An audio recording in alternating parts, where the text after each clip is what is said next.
សួស្តីអ្នកទាំងអស់គ្នាខ្ញុំនឹងបង្ហាញអំពីការបន្ថែមឈ្មោះរបស់ស្រុកដំបូងឡើយគឺយើងចូលទៅកាន់ menu setting បន្ទាប់មកយើងចូលទៅកាន់ location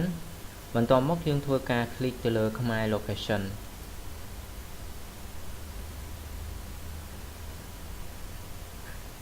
បន្ទាប់មកទៀតយើងធ្វើការ click ទៅលើប៊ូតុង district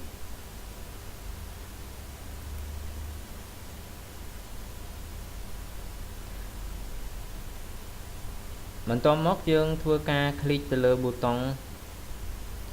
New District ដែលនៅខាងស្នាមដៃហើយវានឹងបង្ហាញប្រអប់ដើម្បីយើងធ្វើការបញ្ចូលឈ្មោះរបស់ស្រុក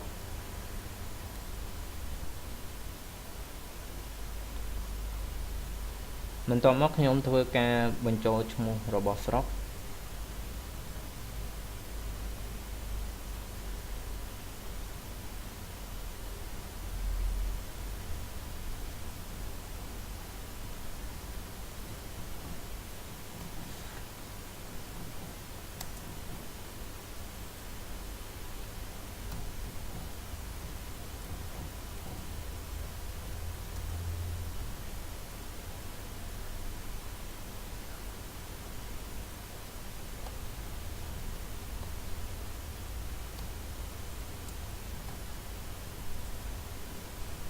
បន្ទាប់មកខ្ញុំធ្វើការបញ្ចូលឈ្មោះរបស់ស្រុកដែលជាអក្សរខ្មែរ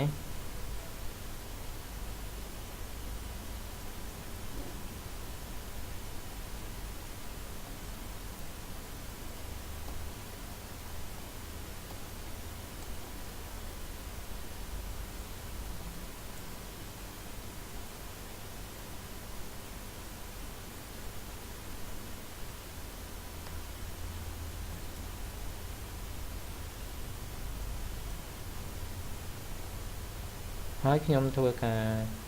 click ទៅលើប៊ូតុង add new